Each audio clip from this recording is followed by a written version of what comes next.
Salut à tous, bienvenue dans cette nouvelle vidéo sur Azure Data Architect. Dans la précédente vidéo, on a exploré les différentes identités disponibles sur Azure, celles que vous pouvez utiliser dans vos applications ou vos pipelines de données. Aujourd'hui, on passe à la pratique. Nous allons voir comment créer un service principal dans Microsoft Entra et surtout, comment l'utiliser dans Azure Data Factory pour se connecter à Azure Data Lake et à Azure SQL. Pour simplifier, on peut les regrouper en deux grandes familles. D'un côté, les identités créées directement dans Azure AD via le portail d'administration. On parle ici des utilisateurs, des groupes ou des services principals, généralement gérés par les équipes infra ou sécurité, qui sont responsables du tenant. De l'autre côté, on retrouve les identités dites managées, créées depuis le portail Azure, souvent par les développeurs ou data engineers dans le cadre de leur projet Azure, directement au niveau des ressources groupes. Et même si ces identités managées sont créées côté Azure, elles apparaissent ensuite dans le portail Azure AD. Tout ce qui touche aux identités est centralisé dans Microsoft Entra ID. Bien sûr, cette répartition peut varier suivant les organisations. Certaines entreprises donnent aux développeurs un accès au portail Azure AD, même si c'est rare, tandis que dans d'autres cas, ce sont les équipes infra qui gardent la main sur la création des ressources Azure. Maintenant que cette clarification est faite, on peut passer à la pratique.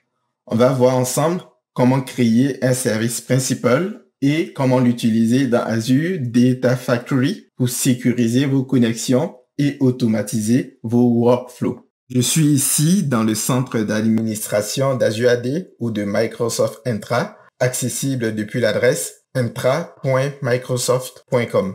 Alors, on peut y accéder aussi depuis le portail Azure. Il suffit pour cela d'aller sur le portail Azure et de rechercher ici Microsoft Entra ou Azure AD. Et si vous en avez les droits, vous devrez arriver dans le centre d'administration. Et vous voyez ici, il me recommande d'ailleurs d'utiliser le nouveau portail dédié. Je reviens donc ici sur le nouveau portail. Je vais aller dans App Registrations et ici, je vais créer une nouvelle application. On peut noter ici plusieurs informations importantes comme le Client ID ou le Tenant ID, mais on y reviendra tout à l'heure. Alors, comme on l'a vu dans la vidéo précédente, pour se connecter à une ressource Azure ou autre, le service principal a besoin d'un mot de passe qui peut être soit un certificat ou soit un secret. Alors ici, on va travailler avec un secret. Les certificats étant un sujet un peu plus complexe. J'y reviendrai peut-être dans une future vidéo. Je vais donc ici créer un nouveau secret. Alors, à la création, on doit définir combien de temps ce secret sera valide. Par défaut, Microsoft recommande 6 mois, mais vous pouvez adapter à vos besoins. Une fois le secret créé, faire bien attention à le noter quelque part. Vous ne pourrez plus accéder à la valeur du secret une fois que cette page aura été rafraîchie. Alors, on a maintenant créé le service principal. On a créé le secret associé, qui est son mot de passe pour se connecter. On va maintenant voir comment l'utiliser concrètement dans un pipeline Azure Data Factory. Je suis maintenant sur le portail Azure et j'ai ici un ressource group avec un storage account, un Data Factory et une base Azure SQL. Dans Data Factory, on utilisera le service principal pour se connecter d'une part à Azure Data Lake et d'autre part à Azure SQL. Dans Azure Storage Account, je vais aller ici dans Access Control, puis je vais donner le rôle Storage Blob Data Contributor au service principal.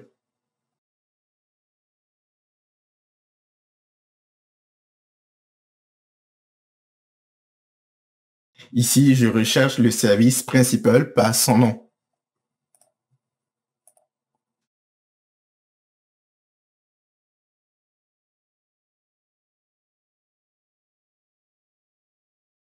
Le service principal a maintenant des droits de lecture et d'écriture sur Azure Data Lake.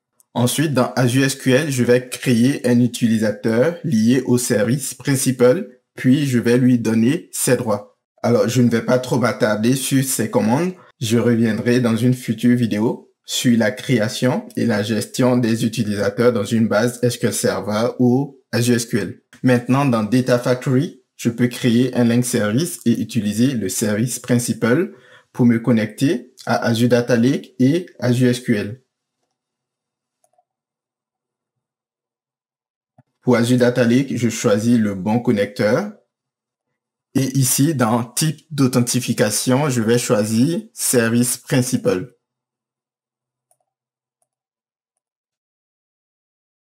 Je retrouve bien le storage account qui m'intéresse.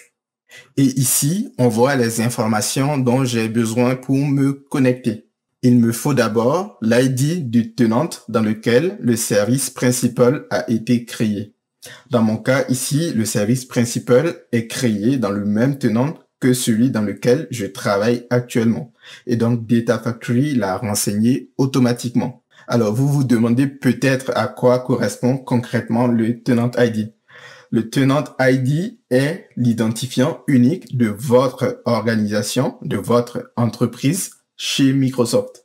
Vous pouvez le retrouver ici sur le portail Microsoft Entra. Ensuite, il me faut ici l'ID du service principal, qu'on appelle aussi Client ID. Pour le retrouver, il faut aller sur le portail Azure AD, puis dans App Registration, et ici, il faut retrouver votre service principal. Vous avez ici votre App ID ou Client ID.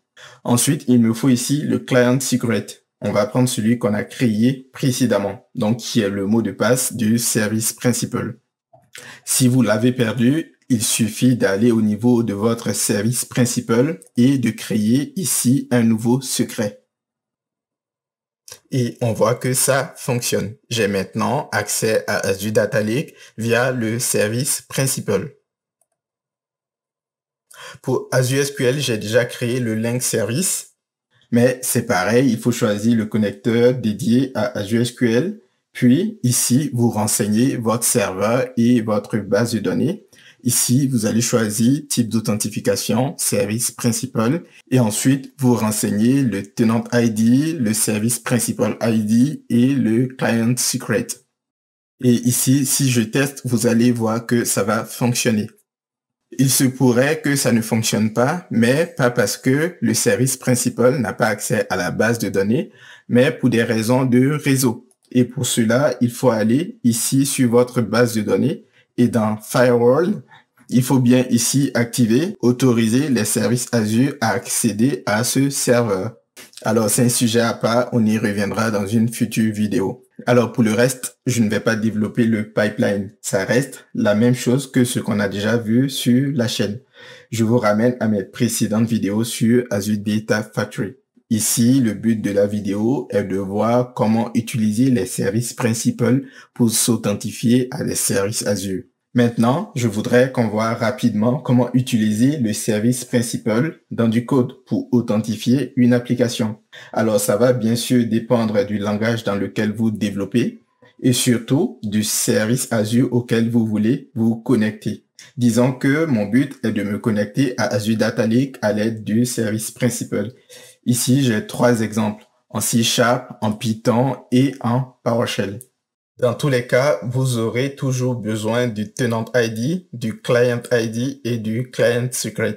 Si vous utilisez bien sûr un client secret, on a vu en effet qu'on pouvait utiliser un certificat à la place du client secret. Mais ça, c'est un autre sujet. Comme vous pouvez le voir, l'un des principaux inconvénients des services principaux, c'est la gestion des secrets. Dans un vrai projet, on ne pourra pas s'amuser à stocker ces informations en clé dans le code. On verra dans une future vidéo comment les sécuriser, notamment grâce à Azure Key Vault. Voilà, c'est la fin de cette vidéo. Vous savez maintenant comment configurer un service principal et l'utiliser pour sécuriser vos connexions vers Azure Data Lake et Azure SQL. Comme on l'a vu, l'un des inconvénients des services principaux, c'est la gestion des secrets qu'il faut stocker, sécuriser et parfois renouveler. Dans la prochaine vidéo, on verra comment contourner cette contrainte dans certains cas, notamment grâce au Manage Identities qui simplifie grandement l'authentification dans Azure. Si cette vidéo vous a été utile, pensez à la liker et à la partager autour de vous. Et bien sûr, abonnez-vous à la chaîne pour m'encourager à réaliser de nouvelles vidéos. Si vous avez des questions ou des retours, n'hésitez pas à les poster en bas dans la zone de commentaires. Je vous lirai avec plaisir. Et quant à moi, je vous dis à bientôt sur Azure Data Architect.